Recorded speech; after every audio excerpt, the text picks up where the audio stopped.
مساء الخير، الصوت واضح؟ Can you hear my voice? Yes, doctor, it's clear. مساء الخير عليكم جميعا. أعتقد وصلنا الساعة 7 الآن.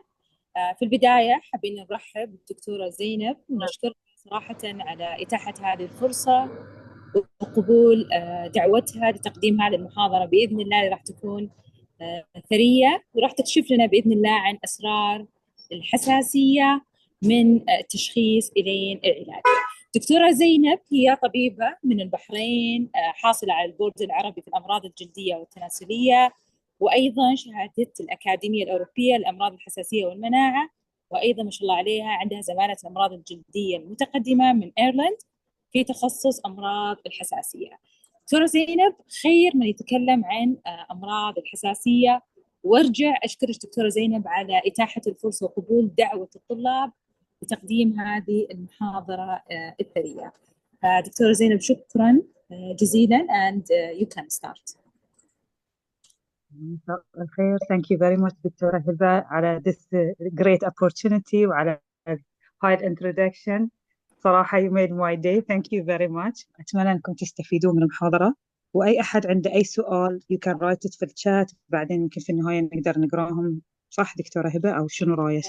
اي نعم دكتورة زينب. برضو عندنا الدكتورة نورة بإذن الله حتكون معنا في السيشن. She will read the question to you إن شاء الله and you will answer. You can start دكتورة زينب، وشكرا جزيلا على إتاحة هذه الفرصة بإذن الله، وإن شاء الله ما تكون أول لقاء بإذن الله. We will do more sessions in the future إن شاء الله. إن شاء الله أكيد. it will be more than my pleasure. بعد يعطيش ألف عافية. صوتي واضح صح؟ أقدر أبتدي؟ جدا واضح، سلايدات واضحة والصوت مرة واضح. Okay.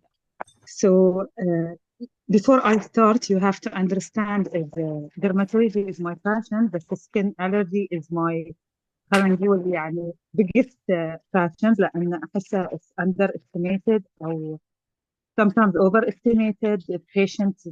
Patients والدكاترة they use the word of allergy haphazardly. It's quite difficult حق المرضى أنهم يفهمون الدكاترة and even the medical students. So I hope my lecture today will give you like خلينا نقول introduction to skin allergy، وإن شاء الله في المستقبل نسوي more focused lectures على مواضيع معينة، وإن شاء الله يكون الأمور توضح لكم أكثر وأكثر. Okay. So I'll start with contact dermatitis. Contact dermatitis is a big subject. A lot of doctors, they don't like to deal with it because it's quite complicated. إحنا نسميه سهل الممتنع. يعني it seems very easy to diagnose, but when you go into details and you dive deep in it, you will see that it's خلينا نقول علم بحد ذاته. So we'll start with contact dermatitis. Contact dermatitis is, we have two major forms of contact dermatitis: irritant and allergic contact dermatitis. Allergic contact dermatitis is merely delayed type hypersensitivity reaction that is elicted when the skin comes in contact with a chemical or an allergen, or if we want to use more sophisticated word, a hapten. Hapten is basically an allergen. When it comes into contact with a protein in the body, it will act as an allergen اللي we will get a reaction to which an individual has been previously sensitized.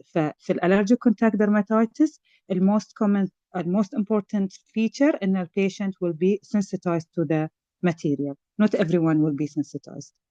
And what we mean by sensitized is that this patient will develop an antibodies against this hapten until a certain threshold, and then the allergy will appear. Where irritant contact dermatitis is a cutaneous inflammatory disorder because of the activation of the innate immune system by direct cytotoxic effect of the chemical or physical agent. So whoever comes into contact with this chemical will get the reaction. We don't need sensitization. So anybody like corrosive material, petrol, and a lot of irritating agents. So there is a big difference between the two entities. Classic presentation of contact dermatitis is well demarcated, red erythematous, sometimes with vesicles or scaly patch or plaque, with well-defined margins corresponding to the area of contact. In general, this is how the patient will present. As you can see in the picture, you can see a well-defined area, more or less. Sometimes the border is irregular, especially in allergic contact dermatitis, where you can see an eczematous-like rash, which is basically a patch.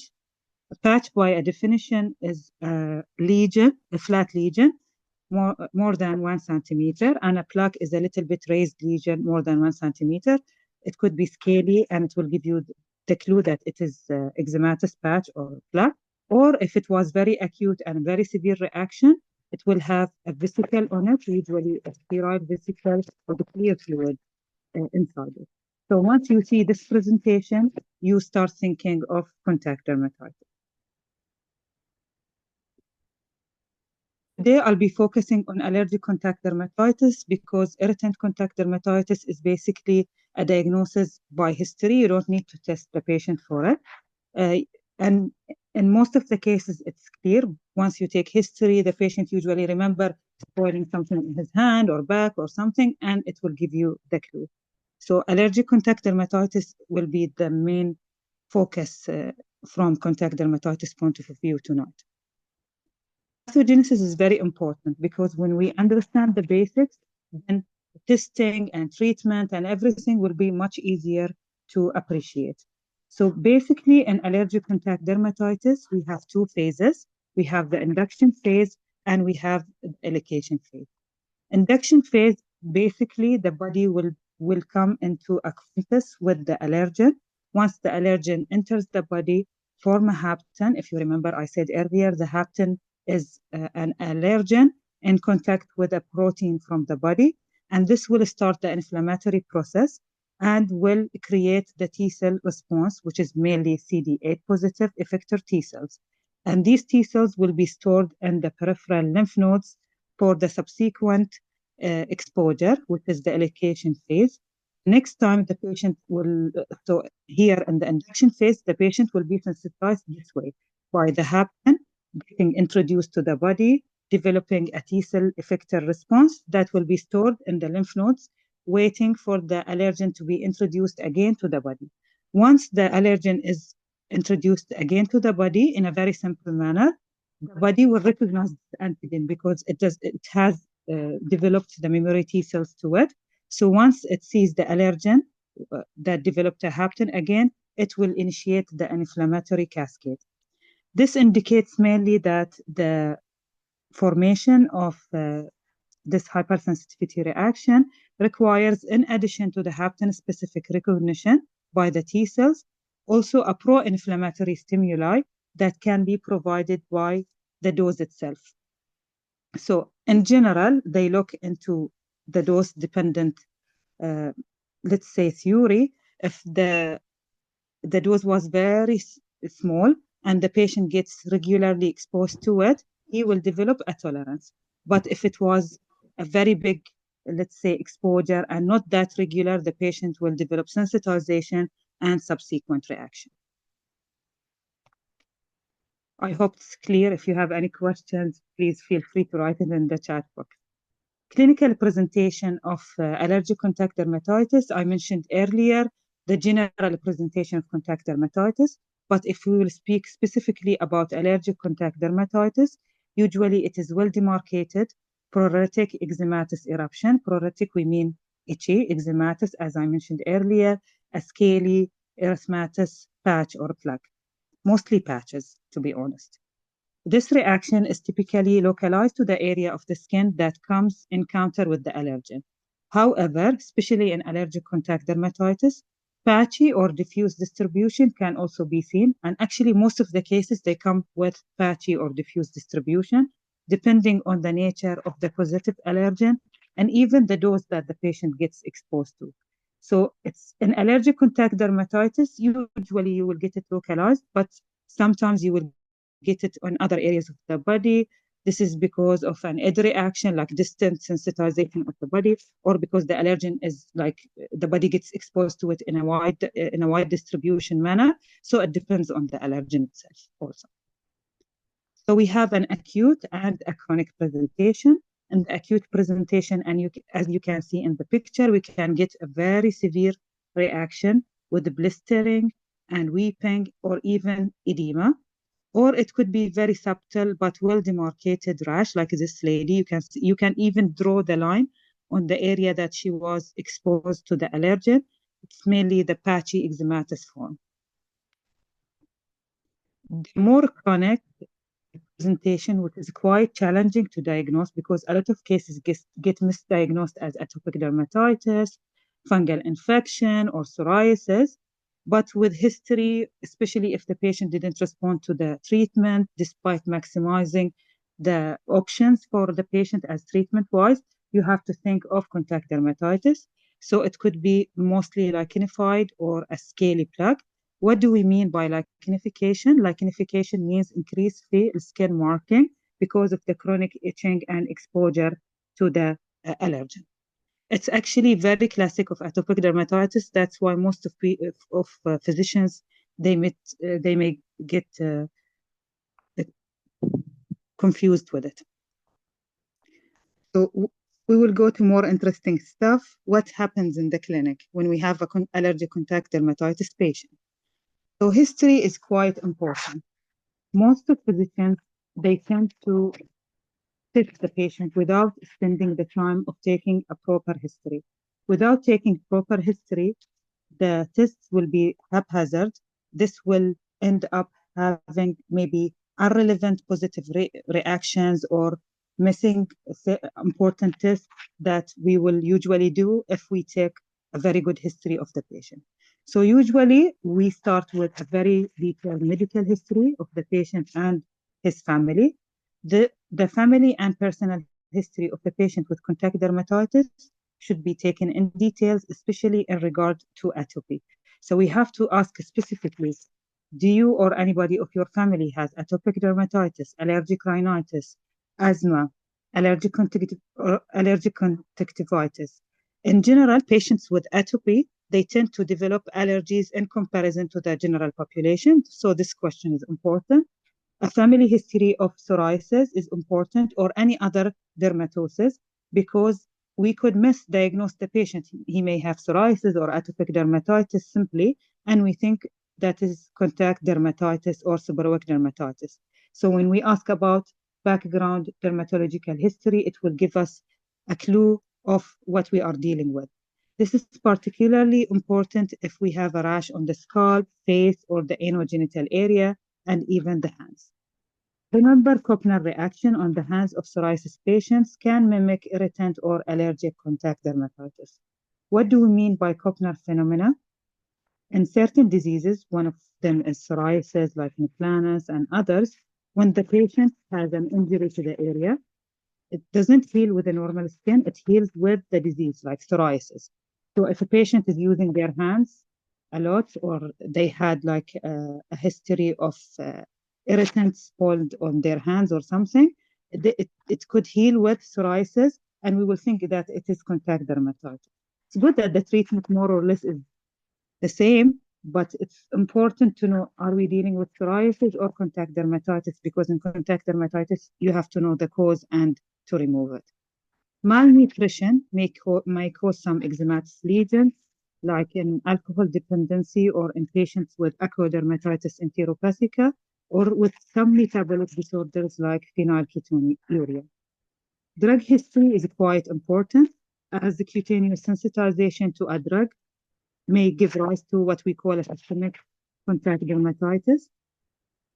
Even if the same drug or chemically related drug is taken orally or injected, or even a history of photodermatitis. Obesity also is an important factor in the development of flexural dermatosis and mechanical contact dermatitis because of friction. So we always have to keep in our mind the differential diagnosis. Psychiatric disorders can lead to contact dermatitis, especially with the patients who has like obsessive compulsive disorders where they clean their hands excessively or they do certain rituals that will end up having contact dermatitis. Without detecting these few cases, the patients will never be relieved from their condition. The second important component in the history is there any history of previous dermatitis, as we mentioned earlier, the time of the onset. The history should include occupational exposure. So usually when I get a patient, I ask detailed history when this rash started, if they have any dermatological disorder, if they have history of atopy. But also there is a very important question, what is their occupation and what is their hobbies? Because usually patients, they don't tend to give you the information unless you ask them a direct question. So you have to ask them about their occupational exposure, about their exposure during their leisure time, like their hobbies and other stuff, while they work from home or like in the garden, or they draw, or they have any other hobby. If there is any change in the clothes or cosmetics they are using, including soaps and detergents, any topical treatments they are using to treat their dermatitis or any other problems, both with prescription, over the counter, or even something that they can collect from without any unknown ingredients. A history of aggravating factor is another very important part of the history. Like for chronic contact dermatitis, that the history should include information about contactants in relation to aggravation of the dermatitis rather than its onset. So you have to ask the patient directly, is there anything that you notice that will make your rash worse? Because if it was chronic, they will not remember what started all of this story. Two types of flares of a chronic dermatitis should be considered: eruptions that appear suddenly without any warning, and the eruptions that show seasonal variation. All of this will give you like a clue to what is the patient is getting exposed to. Course of the dermatitis is very important also, especially in dealing with chronic dermatosis. It's important to record the treatment response as well as the response to the elimination of the suspected causative allergen.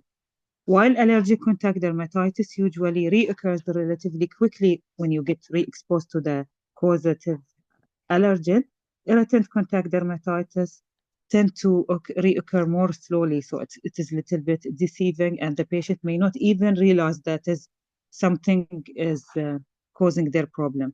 Because in the clinic, when we ask them, like when we tell them your condition is due to using excessive soaps or like detergents, they say we have been using it since years, nothing happened. Why it happened to me now? So this is let's say, the answer to their question. The response to vacation periods and sick leave is very important when we are dealing of occupational contact dermatitis. If they, once they go into a holiday, their hands or whatever the rash they have is better, it gives you a clue that their contact dermatitis is most likely related to their work. Types of the symptoms. Pruritus is the hallmark. Pruritus, which is a fancy word to itching of contact dermatitis. Subtle symptoms like stinging sensation could be a clue also. Pain and burning rather than itching is frequent in more of a phototoxic dermatitis. What we mean by a phototoxic dermatitis, there is certain materials when it comes into contact or over the skin with the sun exposure, it will give you a reaction, like by giant hogweed, uh, is also another differential to consider. And the main differential diagnosis will be herpes simplex virus. Symptoms of contact urticaria are often noticed very quickly, like within seconds to minutes after contact with the cause. And usually the symptoms include stinging and smarting in addition to pruritus. Such symptoms are often caused by uncooked food touched in perioral area, or the hands, or even with animal dander on the exposed skin. An association has also been found between rich pollen allergy and reactions to certain fruits and vegetables like apple, carrot, pear, and cherry, and between grass pollen and tomato and certain types of melon. This is all related to the origin of these fruits and these trees. And it's quite important because now they even know the protein that is causing the allergic reaction. It may be a little bit sophisticated, but it's good to know for the future.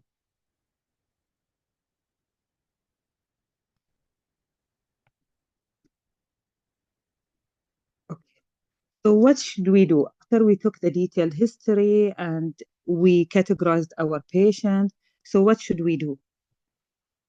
Do we have any diagnostic tests? Yes, we have patch testing. Thank God. So patch testing is the gold standard, let's say, diagnostic test for allergic contact dermatitis. It is a very important tool that changed how we look into contact dermatitis.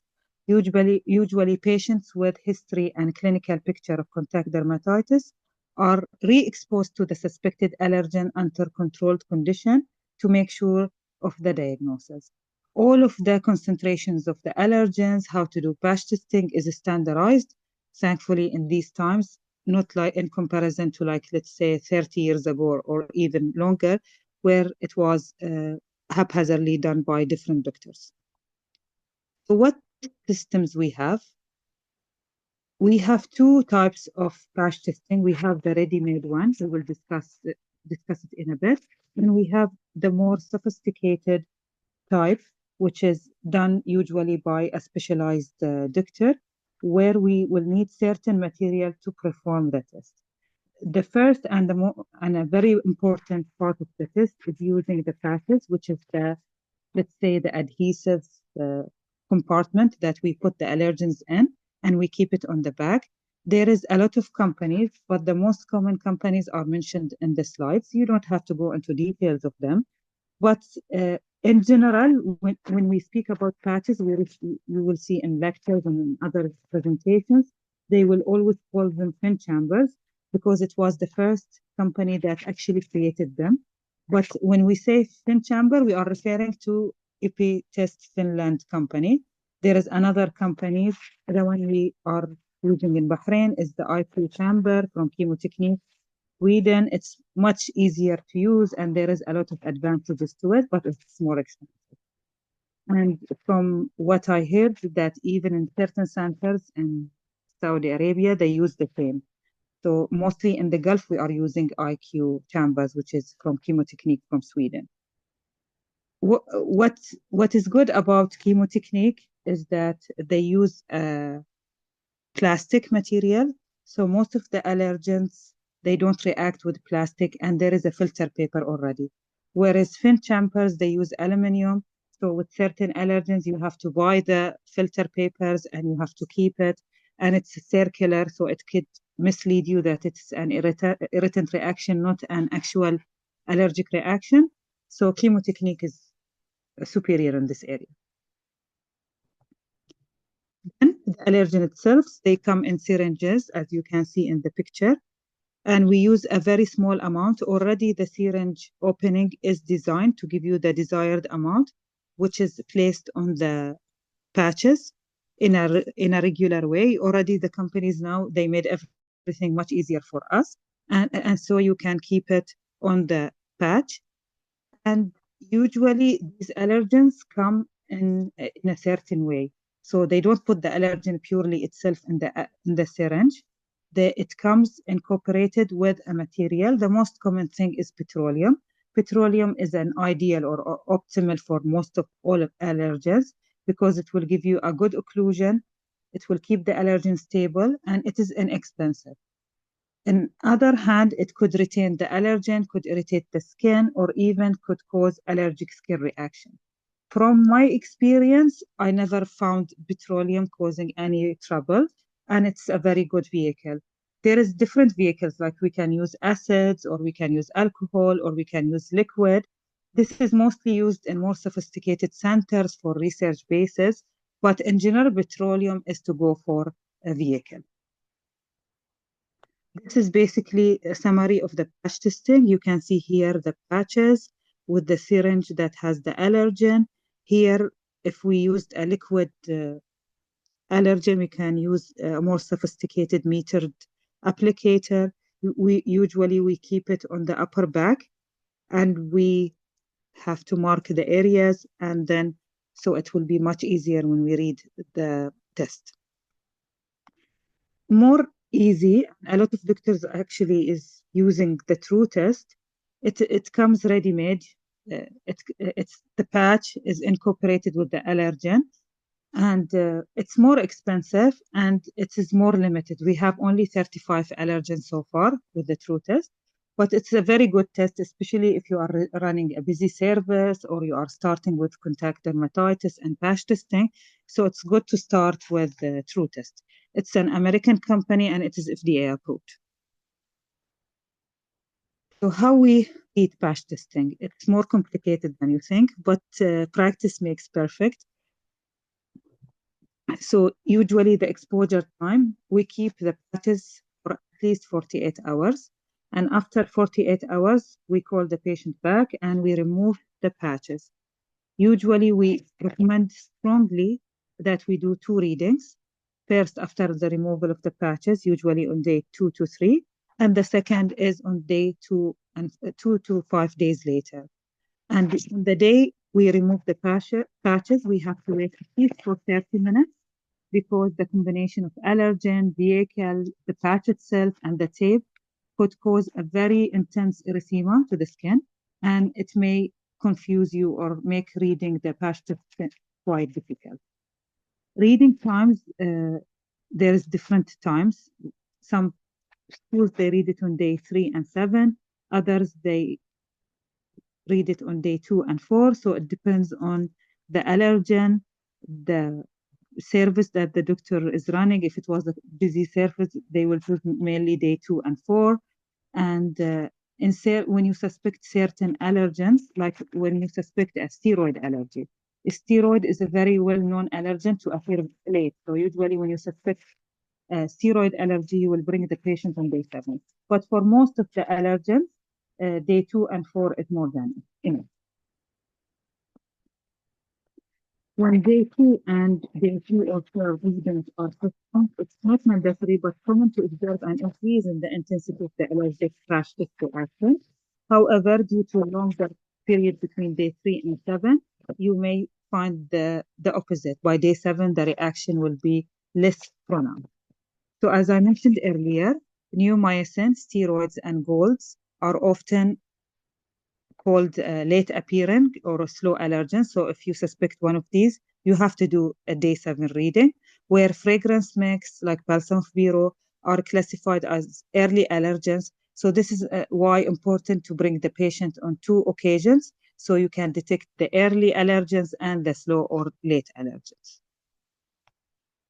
So there is a standard way to read the patch test, which was created by the International Contact Dermatitis Research Group.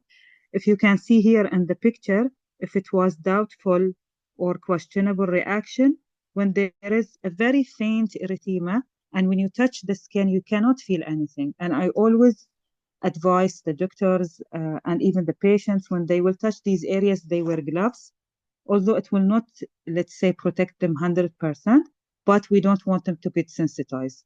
So when you see such a reaction, you have to palpate the area and monitor it on day 3 or 4, or I mean day 4 or 7, and either it will become negative or it will become more pronounced.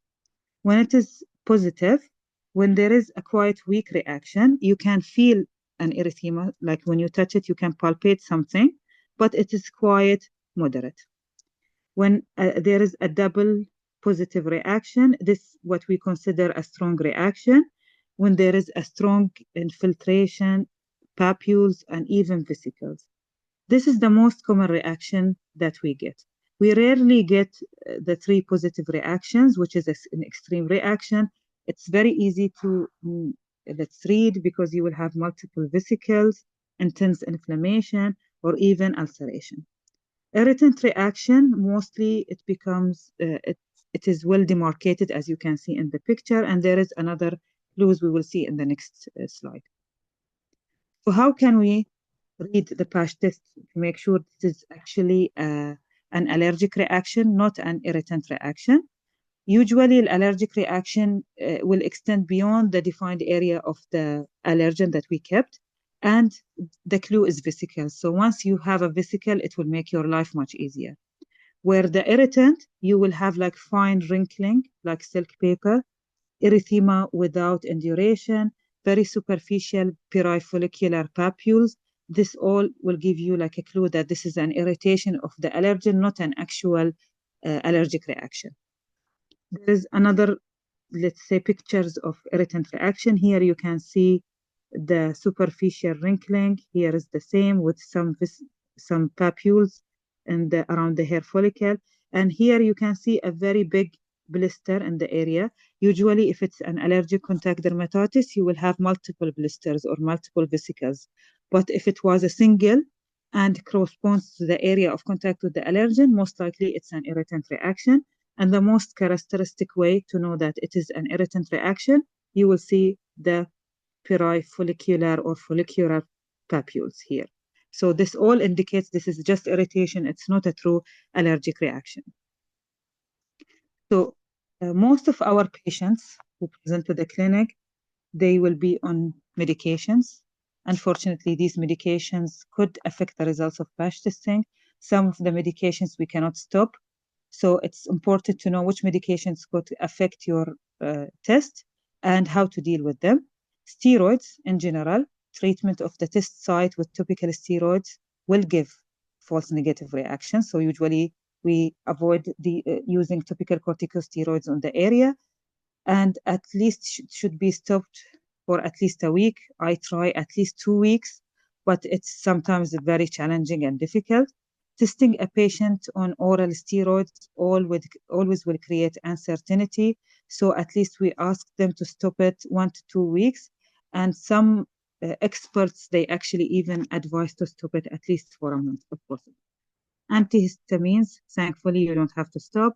Immunomodulators like methotrexate and cyclosporin could affect the reading. So even if you decided to patch test the patient while on this medication, you have to keep in mind that even if the test was negative, it could be affected by the medication.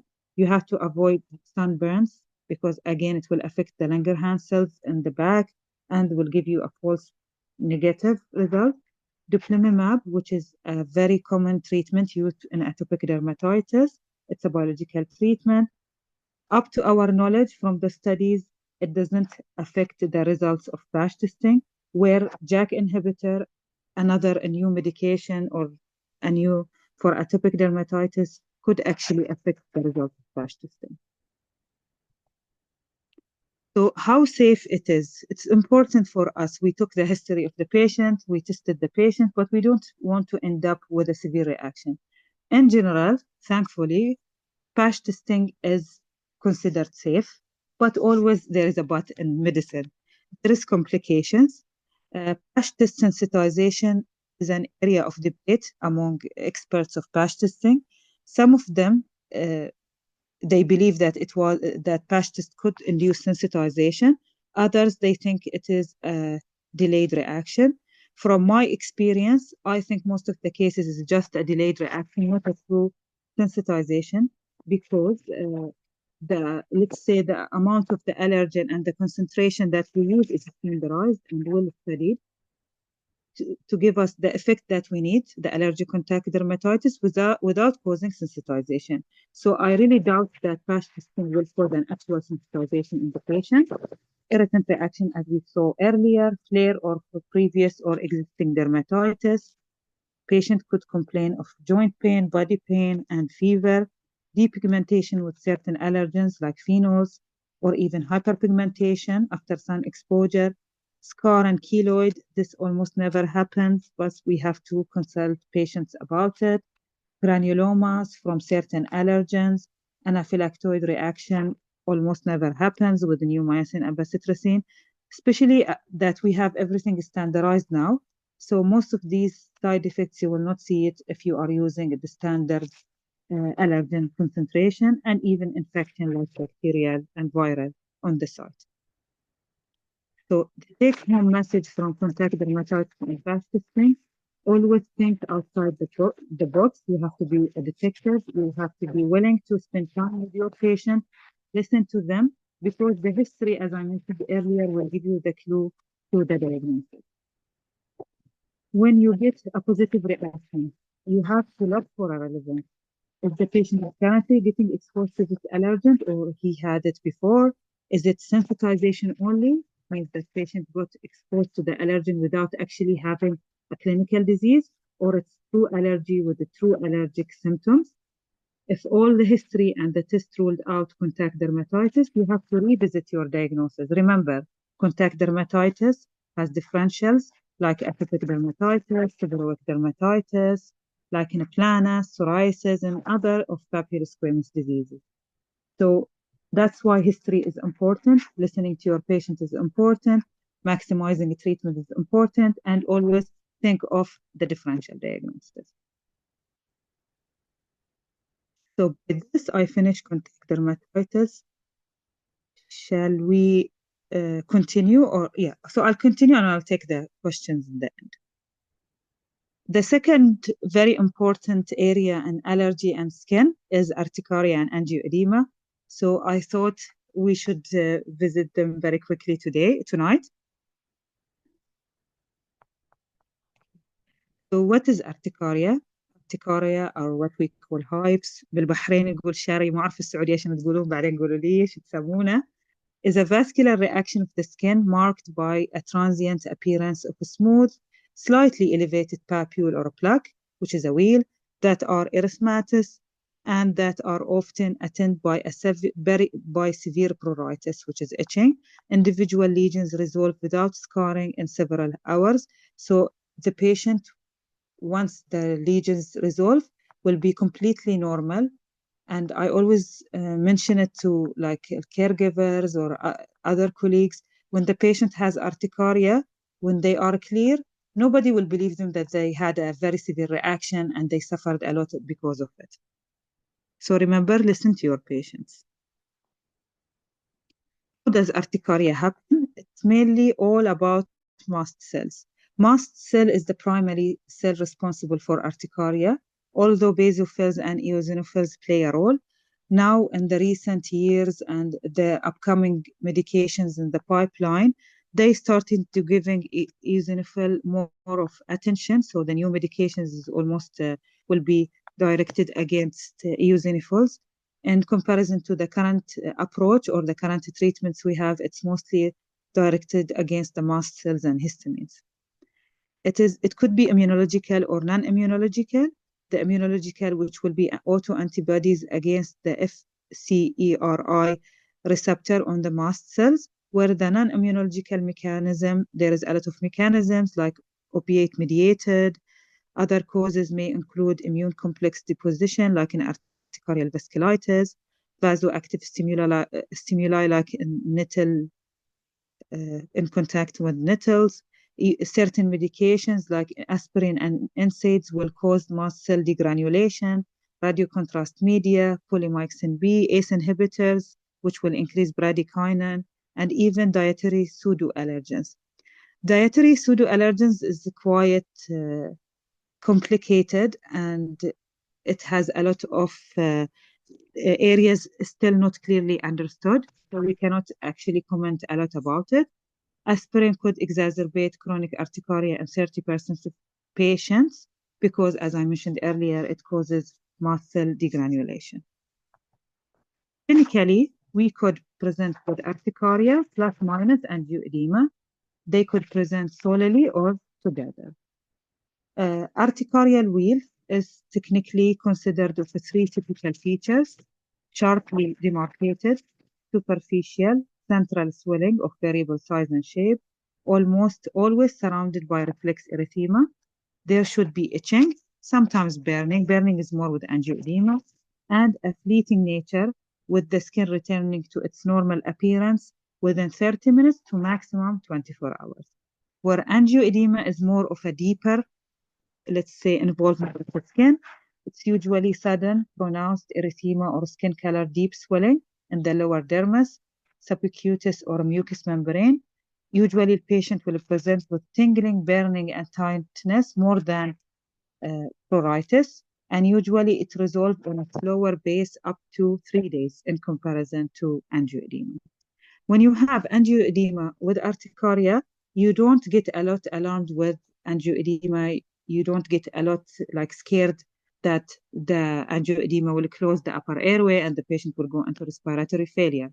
But if you have a patient presenting with solely angioedema, it could be hereditary, especially if there is a family history of angioedema, or it could be induced by ACE inhibitors. These angioedemas that you should be alarmed because it could affect the larynx and close the respiratory pathway. This is a typical presentation of urticaria. You see the central well-defined, let's say, plaque or papule with reflex erythema. This is more or less resolving urticaria. You can see the central clearing with reflex erythema. This is another type of urticaria where you have large plaques, again, skin colored with reflex erythema. And this is a very common presentation these times, what we call papular urticaria, which is quite common after insect bites. We have lots of insect bites around this time of the year in Bahrain. I'm not sure about KSA. This is a picture of angioedema. You can see the intense swelling in the lips, around the eyes. And here you can see the patient when she has angioedema, and after the angioedema resolves, the patient looks completely different, unrecognizable even. So how we classify angioedema and urticaria? Urticaria is classified on basis of two things, either the duration, which is acute, less than 6 weeks, or chronic, more than 6 weeks, or if there is a trigger, inducible or spontaneous. The most common type of urticaria is spontaneous, actually. There is no clear cause of it. Although patients, they always keen to find a cause of it for the reaction. So do we need to test for allergies or other things in patients on having urticaria plus minus angioedema? For recalcitrant chronic urticaria, we consider doing CBC with differential ESR and CRP, thyroid antibodies, thyroid function test, anti-FcERI and anti-IgE antibodies. These tests mostly will categorize the type of urticaria we have. Is it immunological or non-immunological? Still up to date, we don't have a different treatment for the different types. So usually these sophisticated tests, I mean the anti-FcR and the anti-IgE antibodies are usually done in research centers. But thyroid is quite important to test for because a lot of patients who have a thyroid disease, whether it's active or subclinical, they have urticaria. And allergy testing only if history suggests. This is the latest guide in testing patients with urticaria. You can see if it was spontaneous urticaria, the acute phase, actually, they don't recommend any testing. And unfortunately, most of these patients, they get tested and then they get results that they cannot interrupt, and they get, let's even say, misled, or they get very frustrated because they don't know how to deal with this information. So in general, the guidelines doesn't advise testing in the acute spontaneous urticaria. Where in chronic spontaneous urticaria, we can do the tests I mentioned earlier, and we can have some benefits from it. Where inducible urticaria, like cold urticaria, delayed pressure, heat, solar, symptomatic dermatographism. Dermatographism is the Latin word of skin writing. Usually these patients, when we keep some pressure on the skin, the mast cell will burst, degranulate, and give us a reaction. So patients, they actually can write on their skin. Vibratory angioedema, aquagenic urticaria, which is related to water, cholinergic related to exercise, and contact urticaria is related mostly to coming in contact with certain proteins in food. They have specific tests for them, mostly available in, let's say, more sophisticated centers. That's why taking history is always very important. Drugs actually can trigger chronic spontaneous urticarial exacerbation, mostly NSAIDs. So if you have a patient with chronic spontaneous urticaria, they need NSAIDs, it's safer to use paracetamol or COX-2 inhibitors. And mostly these medications, patients, they don't react to them. Oh, and what I mean by reacting is mast cell degranulation. The treatment algorithm, this is the latest treatment algorithm published in 2022. We don't have still a new one, We have a lot of like different guidelines, but this is the best guideline because it combines the main, let's say, allergy bodies in the world, the American, the European, and etc. They all, plus the expert opinion, they all agreed on this treatment algorithm. The mainstay of a treatment is second generation H1 antihistamine. Usually we start with 1 tablet and we can go up to 4 tablets. Remember, going up to 4 tablets is not FDA approved, but it's totally safe. If it was inadequate within a month, you can go by adding a second generation H1 antihistamine with omalizumab, which is an anti-IgA biological treatment. This is Xolair. It's very well studied and tolerated medication. And if this didn't work, we can use cyclosporin, which is calcineurin inhibitor. There is a lot of medications for urticaria coming out very soon. This year, we just recently, dupilumab, if you remember, I mentioned earlier, we use it in the treatment of atopic dermatitis. It got FDA approved to treat chronic spontaneous urticaria. So I think in the upcoming guidelines, they will add dupilumab and they will add new medications also. But up to date, this is the medication we have. Dupilumab, most of the doctors, they started using it if omalizumab failed or in combination with omalizumab, because still Xolair is the cornerstone biological to treat chronic spontaneous urticaria. So not all second generation H1 antihistamines have been tested specifically in urticaria. Evidence support the use of bilastine, cetirizine, disloratadine, ebastine, fixofenadine, levocetirizine, loratadine, and robatadine. From my experience, fixofenadine is great. Levocetirizine, again, disloratadine, they are all great antihistamines. They recommended the use of standard dose modern second generation H1 antihistamine as the first line symptomatic treatment. However, there is no recommendation that can be made on which to choose, because to date, they didn't have a well-designed clinical trials comparing the efficacy and the safety of all modern second generation H1 antihistamine in urticaria are largely lacking. So we don't have like head-to-head trials comparing cetirizine with disloratadine or cetirizine with fixofenadine. So it depends on the patient and the doctor choice, to be honest. What about steroids? Most of the people who work with me or they attended my lectures before, they will know that I don't like steroids with urticaria, because I always find patients, they get addicted to steroids, and then once they stop them, they get what we call rebound urticaria. So in general, we don't use topical corticosteroids in urticaria, and systemic corticosteroids, we can use doses between 20 and 50 mg per day, with always keeping in mind that we use it as a rescue treatment with antihistamine and for a maximum of up to 10 days. Some studies showed some benefit, but in general, there is no well-designed randomized controlled trials to see steroids effect in urticarial patients. This is urticaria, and now we will move to anaphylaxis. Actually, November was Anaphylaxis Awareness Month. A lot of the allergy bodies, they are trying to promote awareness regarding anaphylaxis due to unfortunate incidents many unfortunate incidents happened throughout the years, where because there is no enough information, a lot of patients actually died because of an allergic reaction that could be easily managed.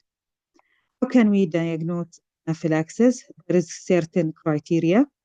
And it is highly likely when any one of these criteria is fulfilled.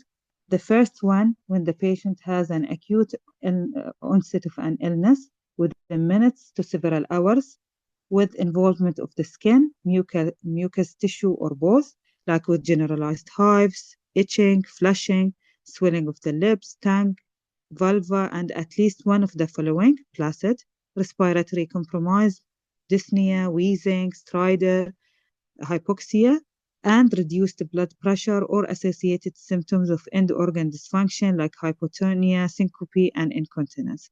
This is the classical anaphylaxis presentation. Or two or more of the following that occur rapidly after exposure to a certain allergen within minutes to several hours, involvement of the skin, as I mentioned earlier, respiratory, reduced blood pressure, or persistent gastrointestinal symptoms. So any two of these four categories could give you a clue that the patient is having anaphylaxis. Reduced blood pressure after exposure to a non-allergen at the patient. In infants and children, low systolic blood pressure, less than 30% decrease in the systolic blood pressure is considered impending anaphylaxis, or in adults where the systolic blood pressure of less than 90 or more than 30% decrease from the person's baseline with peak expiratory flow and blood pressure. Low systolic blood pressure for children is defined as less than 70, 1 month to 1 year, less than 72 by the age from 1 to 10, and less than 90 from 11 to 17 years, reproduced from from a paper. It's a very interesting paper, actually, if you are interested in knowing the details. So low blood pressure by itself could be a sign of anaphylaxis without the other classical symptoms that we all know. So I just wanted to highlight that because I think a lot of cases could be missed just because we didn't concentrate on the blood pressure.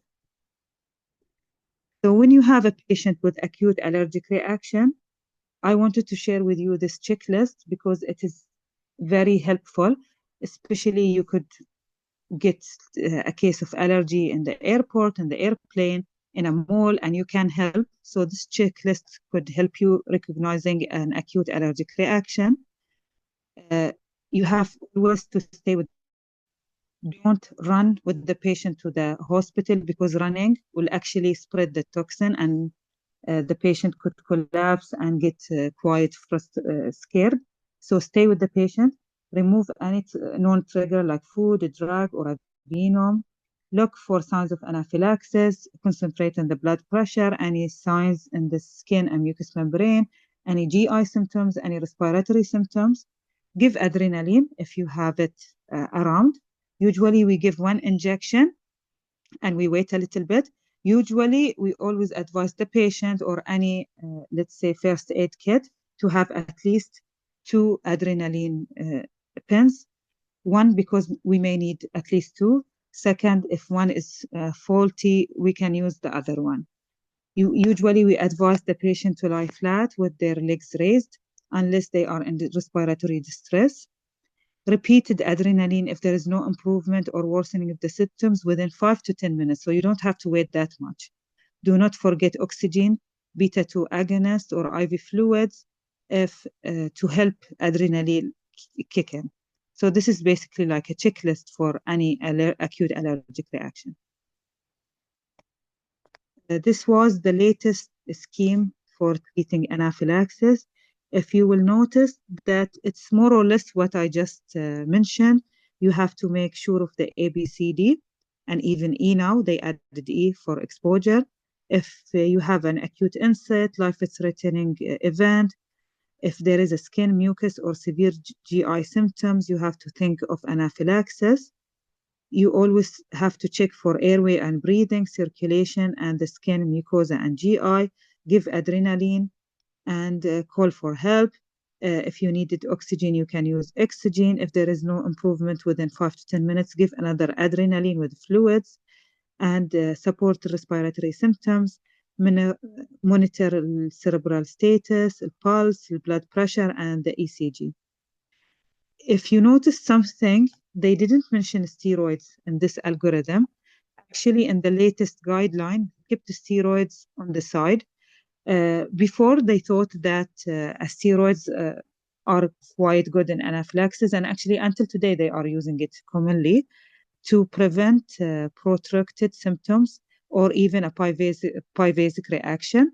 But when they looked into the literature and the studies, there is limited evidence of the importance of steroids. So we focus on adrenaline. Adrenaline is the treatment of choice when you suspect an acute allergic reaction or when you have an anaphylaxis case, not steroids. And actually, steroids, they work slower. So even in urticaria, I advise the patients to take 2 tablets of antihistamine when they have an allergic reaction, because it will work quicker in comparison to steroids. So I reached the last part of my presentation. I'm really sorry. I know it's quite long, but I tried my best to cover most of the important things in allergy. Allergy tests, apart from patch testing. Okay. So I'll speak about the 3 important allergy tests: allergen-specific IgE, skin prick testing, and intradermal testing. Allergen-specific IgE is blood test. Actually, we take the serum of the patient. So why we are using this method? We detect allergen-specific IgE in the blood by sensitive, whether we use RIA or EIA or fluorescent assay. So these names come from the method that we are using. Is it radiosorbent? Is it immunoassay? So it depends, or fluorescent assay. It depends on the method the lab is using. The name again is based on the method, like RAS test, radiosorbent. MAST is multiple, FAST is fluorescent. So it depends basically on the lab, how they are detecting the antigen. The principle of all of these tests are the same, with allergen bound on a solid phase that is then incubated with a labeled anti-IgE antibodies, and they detect the fluorescence, if it was fluorescent. When do we use this test? In patients with high risk of anaphylaxis, so you don't want to do for them skin prick testing or intradermal testing. When the patient is on certain medication that interfere with reading skin prick testing. If the patient has an extensive skin disease, you don't have an area to test, or in small children where performing these tests are difficult. How can we read tests? Usually they come on a quantitative and they are reported in units. We consider the reaction positive from 0.70, and there is certain points that I wanted to highlight when we do these tests and how we can give the patients the results. When we detect the same positive reaction for 2 different allergens, let's imagine we tested for egg and milk, and we get a test of 50 KAU per ml for milk and for egg. This actually doesn't indicate that the same amount of IgE is present for milk and for the egg. And this again doesn't represent that the patient will have a similar clinical reaction when he gets exposed to the milk and to the egg. So then it's just a number. It doesn't mean anything in this way. There is no relationship between the units and the severity of the reaction. So you can get like a positive reaction at 0.7. That's quite severe and life-threatening, where you tested for another allergen and you got 50 and the reaction is mild, actually. So the number doesn't represent the severity of the reaction. It's a marker of exposure. So when you get a positive reaction, it means that the patient got exposed to this allergen and he developed an antibody to it. So without history, this test doesn't mean anything. Positive may be detected where there is no even evidence of any clinical relevance. Levels will actually fall if the patient is avoiding the allergens, causing the negative results. Although the patient, if he got exposed to this allergen, he could develop quite severe reaction. So that's why, remember, results must always be interpreted in the light of clinical history. So doing the tests, I know a lot of patients, they go to these random labs and they test for all food or all allergen. These tests are nonsense without a clear clinical history. What is the limitation of these tests? We have a few reagent allergens for drugs, mainly penicillin, and also even in penicillin, mostly for the major component. Reagents for labile food, like vegetable and fruits, are unreliable and usually we tend to use skin prick testing. And negative test in view of a positive clinical history doesn't rule out allergy. So always remember, history is more important than any test or anything we do for the patient. This is the blood test. The second important test is the skin prick testing, which is the intradermal test or intradermal testing. It is the gold standard test. Actually, it's cheaper in comparison to the serum one. What is the principle of this testing? Skin prick testing, we use it for almost everything, where intradermal testing, we use it mainly for drugs and venom, like wasp or bee venoms. Advantage that the patient actually can see the results, and he can get the results very quickly. Within 15 minutes, he will see the positive reaction on his skin, and he will appreciate that he has an actual allergy. Both tests depends on the release of histamine from sensitized mast cells. Preferred site of the test is the volar aspect of the forearm, because the muscle number decrease in the upper arm and even in the back. The number is quite high, but they don't react as much as the volar aspect of the forearm. Whealing decrease with age. Patients with dermatographism or extensive skin disease usually not suitable for such a test, because the test itself could induce a positive reaction. Drugs that interfere with antihistamine. In comparison to patch testing, remember, we didn't have to stop the antihistamine, but in skin prick testing, we have to. Short acting at least for 48 hours. Long acting is at least stopped for 7 days. Tricyclic antidepressants. Metrazapine, which is mostly they use it to sleep, is a very important medication that should be stopped. Calcium channel blockers. I have, let's say, I have a very funny story regarding mirtazapine. I had a patient with a strong positive history to a certain fruit. And whenever we brought her and we tested her, she tested negative. And then one day we asked her, are you sure you don't take any medications? She just mentioned, yes, I just remembered I take a pill before I sleep at night. It's not an antihistamine. So it was mirtazapine. That's why the patient is testing positive. Testing negative, sorry. So you have to ask them sometimes specific questions, because they think only antihistamine will interfere with this test. How to perform this test? Skin prick testing is very easy to perform. And once you see it twice, you do it by yourself, you will get used to doing it. Usually we take the allergen, a single small drop on the volar aspect of the hand. Then we have a special lancet, sharp lancet. Usually you can buy it with the allergen. We prick through with a slight lifting motion.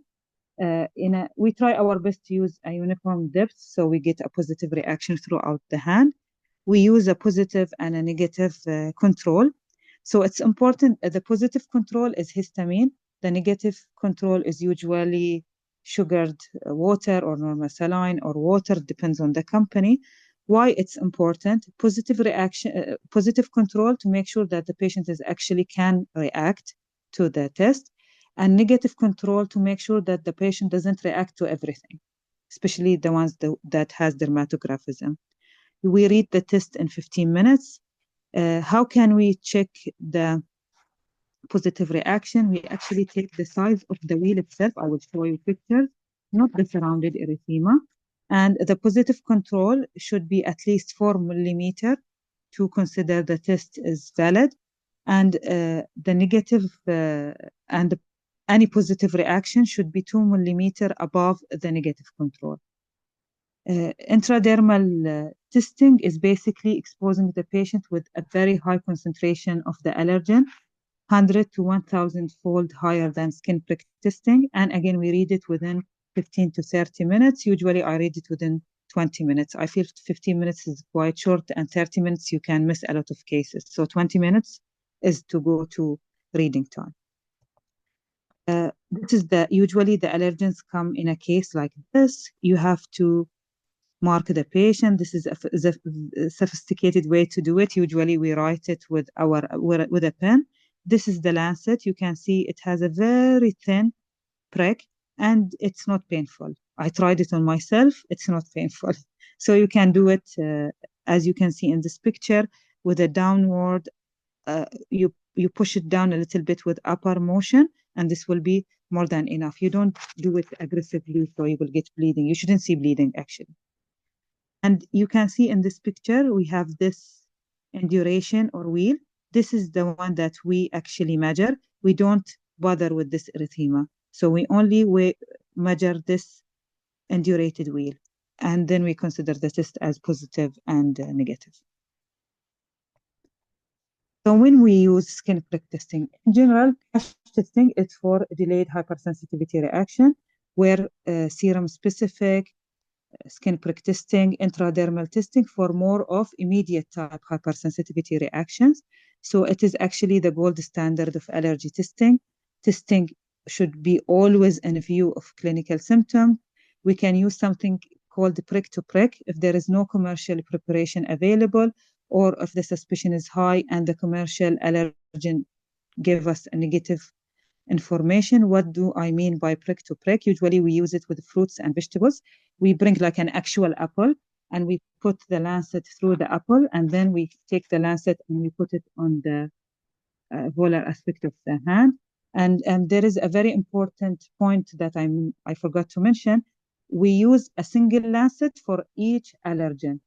So we don't get like cross-contamination, and we don't advise that you wash the lancet and use it again. It's just for a single time and you throw it away, and it's actually cheap. It's not expensive, so you can get a lot of them. And intradermal testing is mainly used for drugs. It's exactly done like the PPD test. We usually do it intradermally, and we try our best to put 3 millimeter we create 3 millimeter papule and we surround it with a pen and we wait for 20 minutes. And then if there is an extension, we call it a positive reaction. Positive reactions doesn't mean clinical disease, why history is important. And the limitation of these tests, that if the patient cannot stop antihistamines for any reason, you cannot test them, or if the patient have a very severe reaction. Although in real life, skin prick testing is not that dangerous because we use a very small amount of the allergen, but you can get a very severe reaction from drugs when you do intradermal testing. And that's it. Thank you very much. يعطيك العافية دكتورة زينب. الآن وقت الأسئلة، إذا ممكن تكتبوا الأسئلة في الشات. في أسئلة مكتوبة دكتورة. السؤال الأول: for contact dermatitis, what's the treatment? Is there any drugs we give it to the patient rather than avoiding the cause? This is a very important question. Actually, the mainstay of the treatment is avoiding the trigger. So up to date, we don't have like immunotherapy or sensitization protocol, حق contact dermatitis.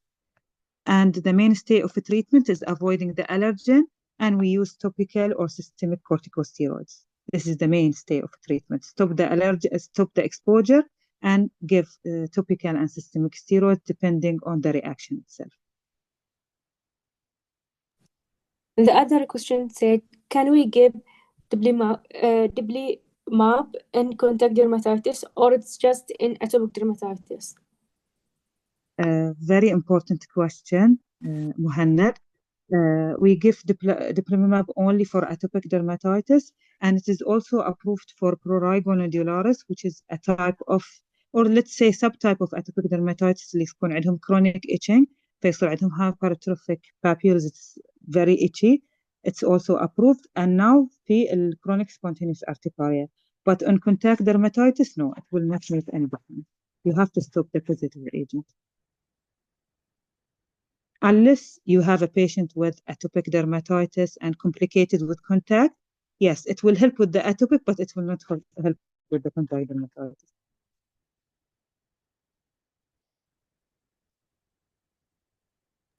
There is a question ask when to choose skin prick or skin patch testing. This is also a very important question that actually will summarize all of what I said today. Good question, Abdullah. Usually we use skin prick testing and intradermal testing when we have a history of immediate type hypersensitivity reaction with food, drugs, allergens. يعني إن المريض يقول I got exposed to this material within minutes or maximum 1 hour I developed a reaction. Here you will go for skin prick testing, where patch testing mostly for a delayed reaction, delayed type hypersensitivity reaction, which appears throughout years or months of exposure to a certain allergen. Here we will use patch testing in it. Any other questions? You can type in the chat.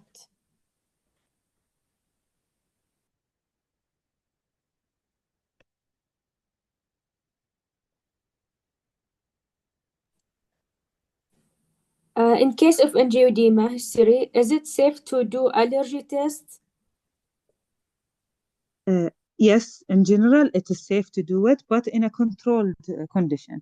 Usually in angioedema, if it was a sole angioedema, we don't tend to do allergy tests. It depends on the history. First, we have to rule out hereditary angioedema, so we do C1, C3, and C4, because the hereditary is mostly related to C1 inhibitor deficiency. أو إذا كانت related to ACE inhibitors، المرضى اللي بدأوا توهم ACE وهم as an antihypertensive medication، عادة الهيستوري يكون كفاية. بس if the patient has بس angioedema, rarely we tend to test them، لأن عادة الهيستوري ما يحتاج، يعني ما يكون إنه related to food or drugs or allergens، لا.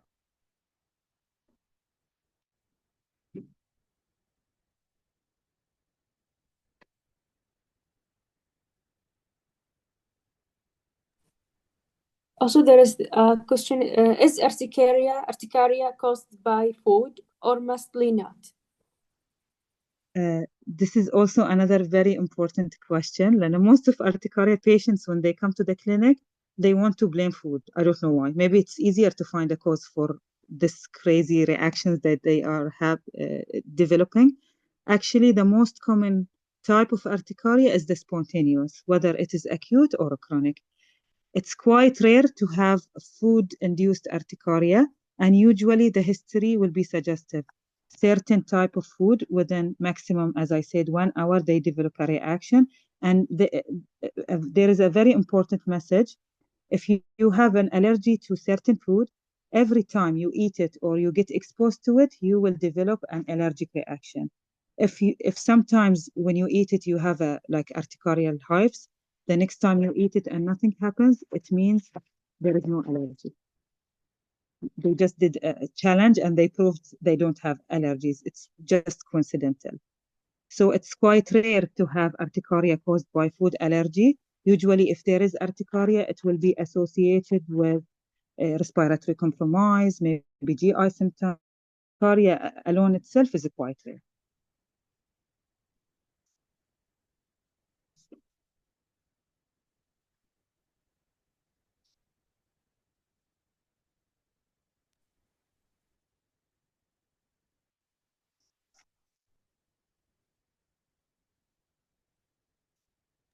Thank you, Doctor, for the amazing lecture. حاضرين يعطيكم العافية. Thank you for was attending. يعني صراحة magical والله. Time flew very fast. Thank you for your time. The content was يعني amazing والله. Thank you very much. I am a very proud student of yours يعني. Thank you very much. You made us proud والله. شكرا عبد الله، والله ما تقصر. Thank you. زين بعد يونا EDU students، ما قصرت. شكرا دكتورة زينب على هذه المحاضرة الرائعة. أبحرتك فينا بالأساسية في جميع يعني التشخيص، علاج، investigation, everything صراحة كانت مرة comprehensive. دكتورة زينب أحد أعلام الحساسية بالخليج بالعالم بإذن الله في القريب العاجل. شرفتينا في هذه المحاضرة وشكرا لوقتك ومعلوماتك وعلى كل شيء. بإذن الله ما يكون آخر تعاون يعني بيننا. أعتقد no more question so we can end now. شكرا جزيلا دكتورة هبة، ما قصرتين. Thank you very much صراحة for this great opportunity. واجد أعز السعودية وأهلها. ف I'm very happy that I'm presenting guys. والله تشرفتينا دكتورة زينب، أنت وطلاب اللي بعد من البحرين. يعني احنا مهما كان جيران في كل شيء، بالضبط. حتى في العلم يعني. صح. فشرفتينا يا دكتورة، وإن شاء الله ما يكون آخر لقاء بيننا. أكيد وشكرا يا نور دكتورة. أيوة. يعطيك ألف عافية. شكرا جزيلا. ثانك يو. الله يعافيك. مع السلامة.